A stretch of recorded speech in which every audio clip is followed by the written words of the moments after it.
Africains, commençons par un premier moment.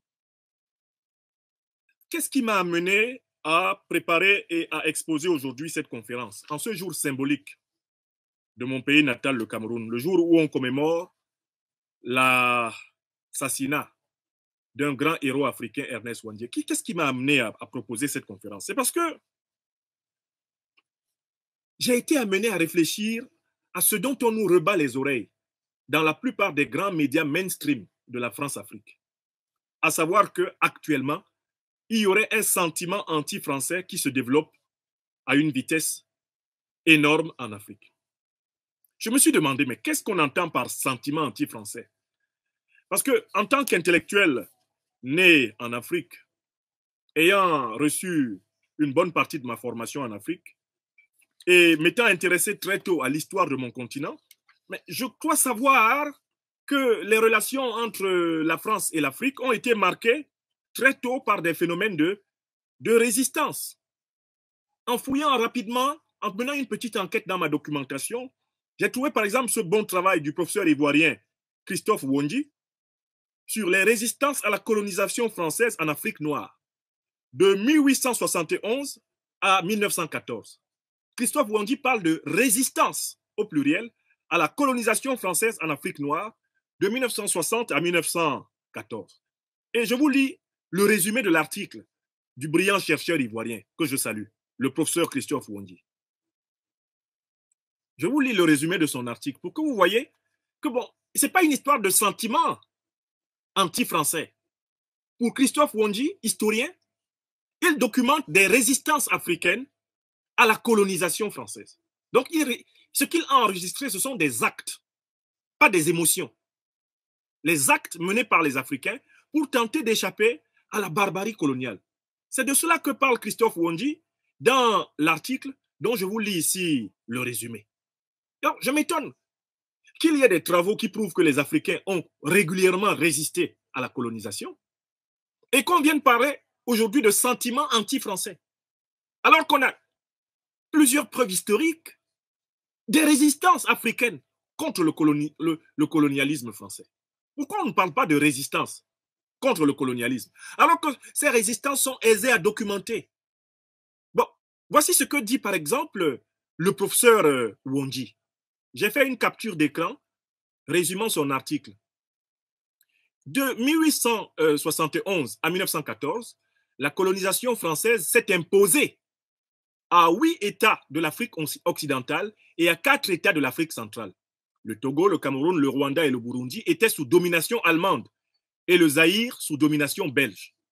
La mise en place des fédérations coloniales de l'AOF, Afrique occidentale française, et de l'AEF, Afrique équatoriale française, s'est effectuée en 2 phases.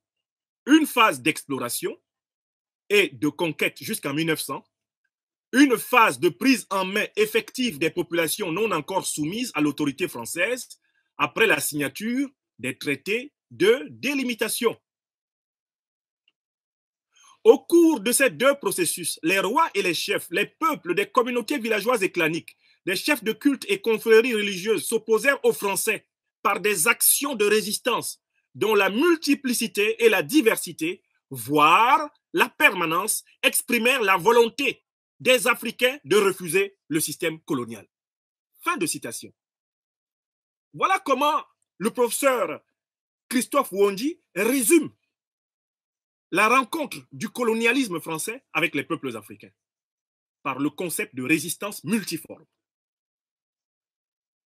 Donc, je me pose la question, comment peut-on parler de sentiment anti-français là où il y a eu des résistances? Le sentiment, il est du côté des affects, des émotions, alors que historiquement, il y a eu des actes de résistance. Pourquoi ne parle-t-on pas des actes de résistance? Et pourquoi ne connecte-t-on pas les manifestations anti-françaises qu'on a observées au XXIe siècle, au XXe siècle, avec les résistances anti-françaises du XIXe siècle ou du XVIIIe siècle? Pourquoi est-ce que ce n'est pas des résistances africaines au colonialisme et au néocolonialisme français qu'on nous parle, mais on nous parle de sentiments anti-français? D'où est venue cette notion de sentiment pour s'intercaler dans une affaire où il y a résistance?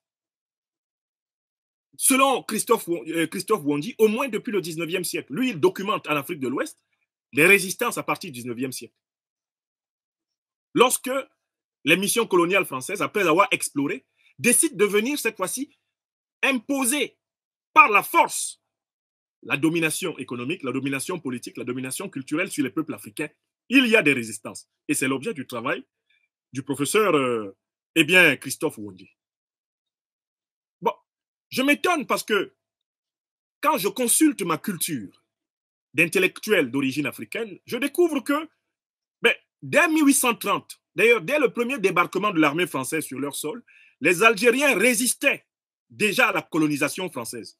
Et ils devaient résister à la colonisation française pendant 132 ans. Les Algériens devaient résister pendant 132 ans, sans arrêt.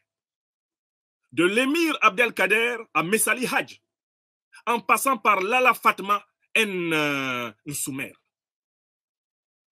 Quand on parle de sentiments anti-français, dans un continent africain où le peuple algérien a résisté au colonialisme français pendant 132 ans, jusqu'à obtenir son indépendance réelle, comment peut-on utiliser le concept de sentiment pour décrire une histoire qui réellement était une histoire de résistance? Pourquoi on a remplacé la résistance par le sentiment? Pourquoi ce n'est pas la résistance anti-française sur le continent? Pourquoi on parle de sentiment? Alors que les mêmes causes produisant les mêmes effets, le colonialisme produisant l'anticolonialisme, le néocolonialisme produisant l'anti-néocolonialisme, on devrait simplement essayer d'être dans une continuité conceptuelle. Je consulte mon histoire, l'histoire de ma terre adoptive ivoirienne. Et je me souviens qu'entre 1900 et 1910, un grand peuple ivoirien de la région de l'Agnébi-Tiassa, le peuple Abé, s'est révolté contre le colonialisme français. Pendant 10 ans, il a lutté. Quand je consulte mon histoire africaine, voilà ce que j'apprends. Quand je m'en vais lire l'histoire de l'Afrique centrale, je retrouve le magnifique travail du professeur Raphaël Nzabakomada Yakoma sur la guerre du Congo-Ouara, l'Afrique centrale insurgée. Ouvrage d'histoire remarquable, utile pour tous les Africains en général et tous les Africains d'Afrique centrale en particulier, dans lequel Raphaël Nzabakomada Yakoma, le brillantissime historien centrafricain, montre que les peuples du Tchad actuel, du Cameroun actuel, du Gabon, du Congo, de la République centrafricaine actuelle, qu'on va appeler Ubangui-Chari, du Congo-Brazzaville comme du Congo-Kinshasa, ces peuples-là s'étaient coalisés entre 1928 et 1931 pour essayer de chasser le colon français de leur terre, sous la guidance de l'intrépide guerrier Carnot, chef spirituel de la résistance d'Afrique centrale. Bon, là, je vois l'Afrique centrale insurgée. Alors, je me demande pourquoi on ne parle pas aujourd'hui d'insurrection, insurrection anti-française en Afrique. Pourquoi on parle de sentiment? Alors que ceux qui dénoncent le néocolonialisme français aujourd'hui se revendiquent de l'héritage de ceux qui combattirent le colonialisme français au 19e siècle, qui l'ont combattu au 20e et qui leur ont transmis la même flamme. Pourquoi on a décidé quelque part de discréditer, d'amenuiser? Pourquoi on a décidé de rapetisser, de rabougrir la résistance africaine contre le colonialisme et le néocolonialisme par la notion de sentiment? Pourquoi on parle de sentiment maintenant? C'est bizarre. Je consulte toujours mon histoire africaine et je tombe sur une date, 1947, l'insurrection malgache. Une insurrection dont on dit qu'elle a été avant-coureuse du processus des indépendances africaines. Le peuple malgache s'est soulevé contre la domination française en 1947, marquant ainsi son histoire et celle du continent tout entier. Mais pourquoi on ne parle pas d'insurrection? Alors que ceux qui aujourd'hui demandent le retrait pacifique et total des armées françaises, l'abolition de la monnaie néocolonialiste française, le CFA, la fin du soutien des régimes français aux gouvernements corrompus qu'ils ont contribué à installer en Afrique francophone, entre guillemets, la fin de la répression culturelle contre les Africains. Ceux qui le demandent, ceux qui l'exigent aujourd'hui, en 2023, sont les héritiers de ceux qui, de 1871 à 1914, résistaient en Afrique de l'Ouest à la pénétration coloniale. Ils sont les héritiers de ces Algériens qui, pendant 132 ans, résistèrent à la colonisation française. Ils sont les héritiers de ces abbés qui se révoltèrent pendant 10 ans à l'entrée du XXe siècle contre le colonialisme français. Ils sont les héritiers des Africains d'Afrique centrale qui s'insurgèrent de 1928 à 1931 dans ce qu'on a appelé la guerre d'Afrique centrale, la guerre du Congo. Ils sont les héritiers de l'insurrection malgache. Alors, pourquoi est-ce qu'on ne les appelle pas par les noms de leurs glorieux ancêtres? Pourquoi est-ce qu'on a décidé de les appeler des sentimentalistes? Les gens qui sont dans le sentiment. Oui, soyons sérieux. Qu'est-ce qu'on appelle sentiment anti-français? Là où on voit très bien que c'est la même résistance contre le colonialisme et contre le néocolonialisme qui se poursuit. Pourquoi on n'utilise pas les mots de résistance? Pourquoi on n'utilise pas les mots d'insurrection? Pourquoi on n'utilise pas les notions de révolte? Pourquoi on n'utilise pas les notions de révolution? Qui pourtant ont très clairement décrit ce que les Africains ont tenté de faire avant pour se libérer du joug colonial français. Qu'est-ce qui fait que soudain, ce que les Africains font aujourd'hui soit qualifié de sentiment? Alors que l'histoire est là pour montrer que ceux qui résistent au néocolonialisme français aujourd'hui ne sont rien d'autre que les héritiers spirituels, idéologiques, historiques, des héritiers démographiques et culturels de ceux qui ont résisté avant. Voilà la question que je me suis posée et qui m'a amené à délivrer cette conférence.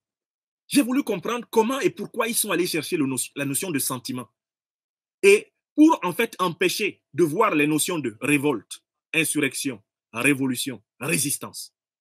Qu'est-ce qui explique ce remplacement intellectuel? Qu'est-ce qui explique cette substitution?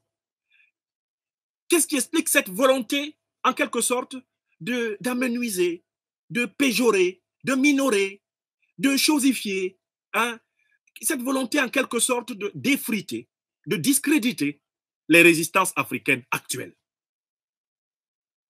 Qu'est-ce qui l'explique? Et pourquoi il ne faut pas tomber dans ce piège? J'ai regardé l'histoire et elle m'a ramené dans mon pays natal, le Cameroun. J'ai simplement noté 4 petites dates.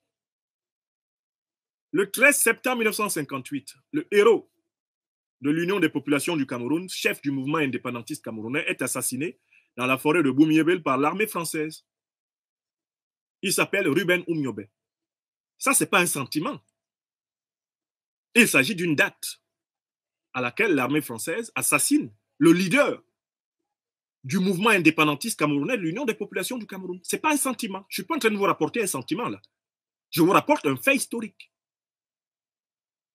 Il est assassiné pourquoi? Parce que lui et ses compagnons de l'Union des populations du Cameroun revendiquent l'indépendance totale du Cameroun. Ils veulent un Cameroun entièrement maître de sa monnaie, un Cameroun entièrement maître de son armée, un Cameroun entièrement maître de son processus de désignation de ses dirigeants, un Cameroun entièrement maître de sa culture. Oumniobé est assassiné avec plusieurs de ses camarades et est déclenché depuis 1955 jusqu'à 1971 une guerre qui va coûter plus d'1 million de vies au peuple camerounais, notamment dans les pays Bamileke et Bassa. Guerre à l'occasion de laquelle on a une autre date. Félix Roland Moumié, successeur de Ruben Oumniobé à la tête de l'UPC, quant à lui, il est assassiné le 3 novembre 1960 à Genève, en Suisse, par un espion des services secrets français, le nommé William Bechtel, travaillant pour la SDES. C'est lui qui a tué Moumié en lui mettant du thallium dans son verre de Ricard à Genève. Moumié a été tué par empoisonnement par les services secrets français. Ça aussi, ce n'est pas un sentiment. Je vous rapporte des faits. Quand on parle de sentiment anti-français, je m'étonne parce qu'il y a des faits. Les faits qui sont reprochés à la politique africaine de la France. Voilà un fait, l'assassinat de Moumié, pour lequel William Bechtel, qui est aujourd'hui décédé, après avoir vécu sa plus belle vie possible, il n'a jamais été jugé, bien qu'on ait su très tôt que c'est lui qui avait assassiné Moumié. Voilà des faits.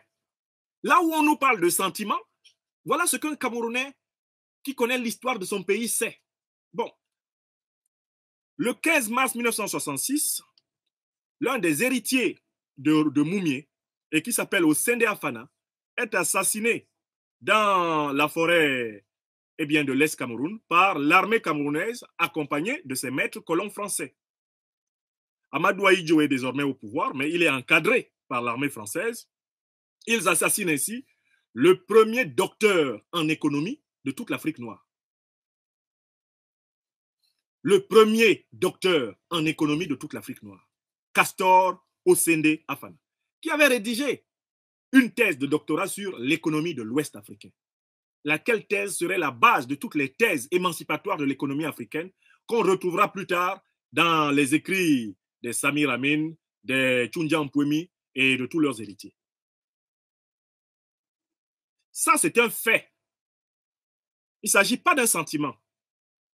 Enfin, Ernest Ouandié, qui est exécuté le 15 janvier 1971 à l'issue d'un procès sommaire, il est exécuté par le régime d'Amadou Ahidjo, et Paul Biya étant l'un de ses principaux adjoints, avec la bénédiction de Paris. Lorsqu'il est assassiné, je pense que De Gaulle est déjà décédé et c'est Pompidou qui est au pouvoir.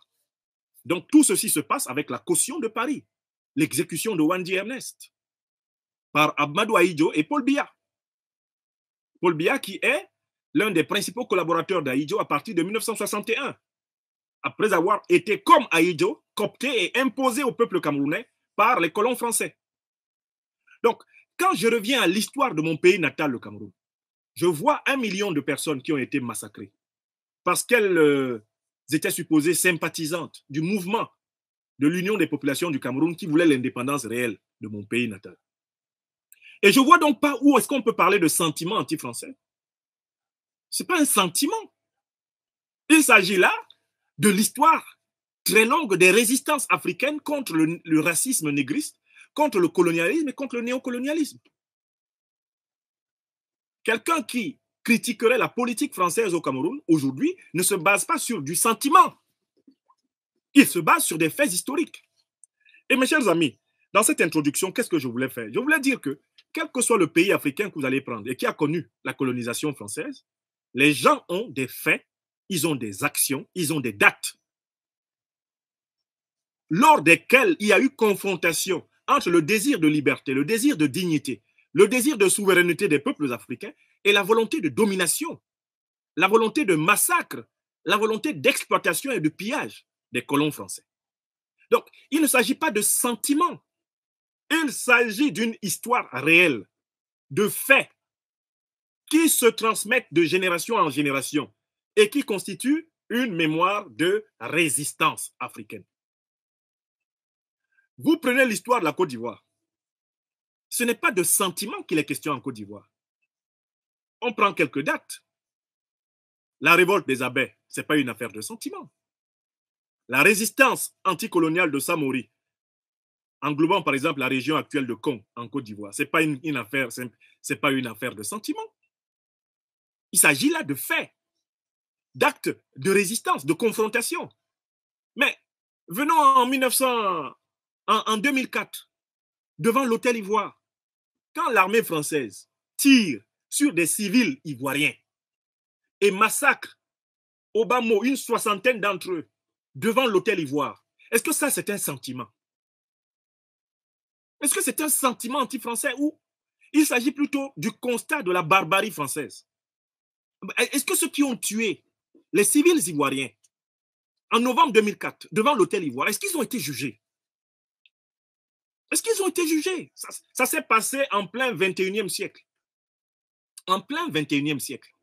Des civils ivoiriens ont été abattus à bout portant par l'armée française devant l'hôtel Ivoire à Abidjan. Plus de 60. Où sont les procès?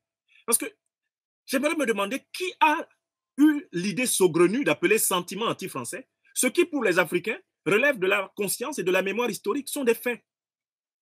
En 2021, les manifestations au Burkina, au Niger, contre la présence militaire française, elles ont été sanctionnées au passage de l'armée française par des tirs sur la population. Des Burkinabés, des Nigériens ont été tués par l'armée française lors de ces passages. Est-ce que ça, c'est du sentiment? Pour les familles de Nigériens qui ont été tués, est-ce que c'est du sentiment? Est-ce que c'est du sentiment? Est-ce que ces familles-là qui protestent, c'est simplement un sentiment ou c'est la perte d'êtres qui leur sont chers. Les familles ivoiriennes qui jusqu'à aujourd'hui n'ont jamais bénéficié d'une justice pour les membres de leurs qui ont été assassinés devant l'hôtel Ivoire, vous appelez quoi? Vous appelez leur demande de justice sentiment anti-français? Ou vous entendez par là au contraire une exigence de réparation, une exigence de justice légitime? Pour les Burkinabés qui ont reçu des balles de l'armée française au passage sur leur sol, est-ce que ces balles-là sont sentimentales? Est-ce que ce sont des sentiments? Alors, en fait, ma démarche dans cette première partie de notre conversation consiste à vous dire que l'histoire des relations entre les peuples africains et la France est une histoire qui est ponctuée de faits.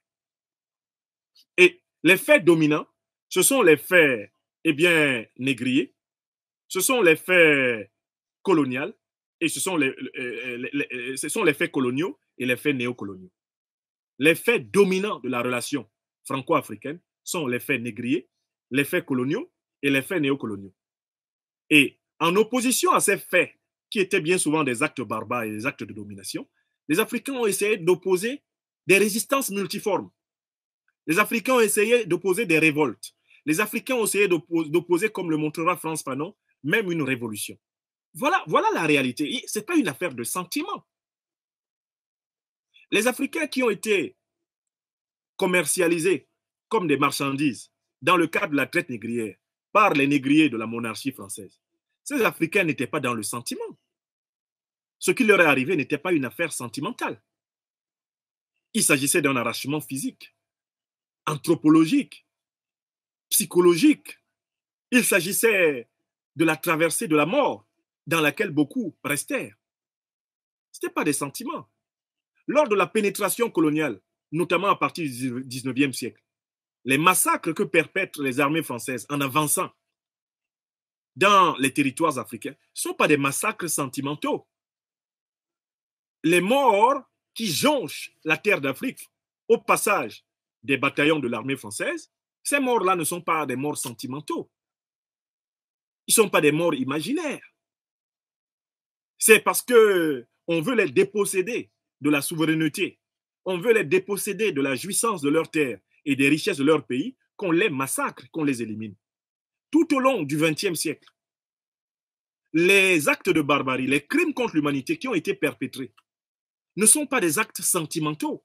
Il s'agit d'actes historiques avec des conséquences historiques concrètes, des ravages physiques, biologiques, mentaux, psychologiques, économiques, continus, avec un pillage qui, depuis lors, n'a pas cessé, pillage du continent. Donc, je voudrais simplement dire que ce qui m'a frappé, c'est que quand j'ai essayé de réfléchir à l'histoire de cette relation, je n'ai pas vu des sentiments. Ce que j'ai vu sont des faits dominants. Je n'ai pas vu des sentiments. Ce que j'ai vu, ce sont des épopées tragiques, des épisodes tragiques. Je n'ai pas vu des sentiments. Ce que j'ai vu, c'est une relation critique et qui a coûté très cher à l'Afrique, en vie humaine, en richesse économique et même en survie spirituelle. Voilà la réalité. Donc, en fait, quel que soit le pays à partir duquel on regarde l'histoire des relations franco-africaines, on retrouve ces trois catégories fondamentales: la souffrance de la traite négrière, organisée à partir de la monarchie française, la souffrance africaine, de la barbarie coloniale, et par la suite, la souffrance africaine, la barbarie néocoloniale, avec les fameuses pseudo-indépendances des années 60. Donc, du coup, très bien. Nous sommes maintenant préparés à la deuxième partie de cette émission. Dans la deuxième partie de cette émission, nous allons nous demander, mais en fait, qu'est-ce qu'on veut dire par sentiment anti-français? Que signifie cette notion? Cette notion qui a été inventée par les dirigeants français pour essayer de décrire la relation entre la France et l'Afrique aujourd'hui. Qu'est-ce qu'ils veulent dire par là? Et quelles sont les limites de cette notion? C'est l'objet de la deuxième partie de cette conférence. On va entrer maintenant dans les matières même de la notion, de sentiment anti-français. Il y a à peine quelques mois. On va entrer dans les matières de la notion de sentiment anti-français.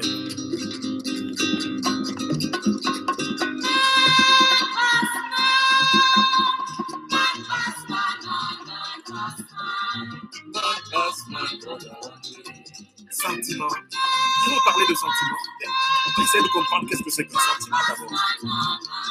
Qu'est-ce que c'est qu'un sentiment? Je suis vraiment allé chercher ce que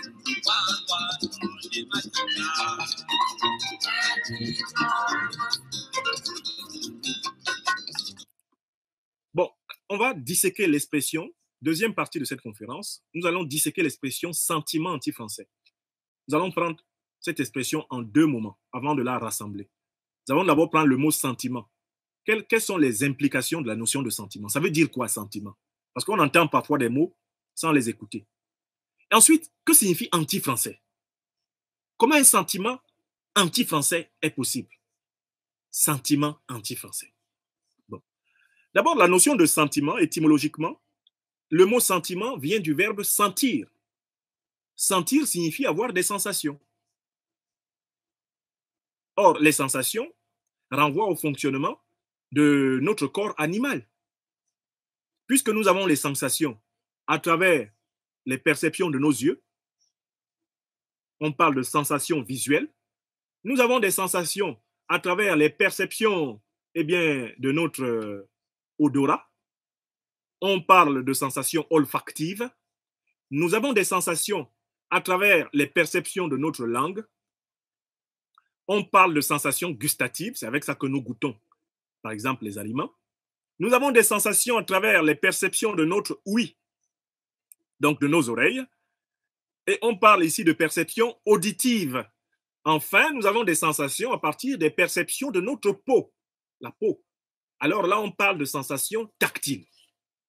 Donc en fait, le sentiment, c'est la forme de réflexion qui est la plus proche de notre animalité, de notre corps physiologique. Le sentiment, c'est le côté le plus animal de l'homme. C'est le côté le plus obscur de l'homme, le sentiment. Et voilà pourquoi les dictionnaires de la langue française définissent le sentiment comme une conscience plus ou moins claire, une connaissance comportant des éléments affectifs et intuitifs. Qu'est-ce que ça veut dire? C'est-à-dire que le sentiment, c'est une perception floue. Vous comprenez pourquoi il parle de sentiment anti-français? C'est pour dire que les Africains ne réfléchissent pas. Ils ne voient pas clair. Ils sont dans le sentiment. Parce que qu'est-ce que c'est qu'un sentiment? C'est une conscience plus ou moins claire. Une connaissance comportant des éléments affectifs et intuitifs. Donc, en fait, le sentiment, c'est la connaissance d'en bas. C'est la connaissance inférieure. C'est la connaissance dont l'homme est capable quand il est uniquement au stade biologique, quand l'homme n'est pas encore développé correctement. Comprenez? Quand l'homme est encore seulement un animal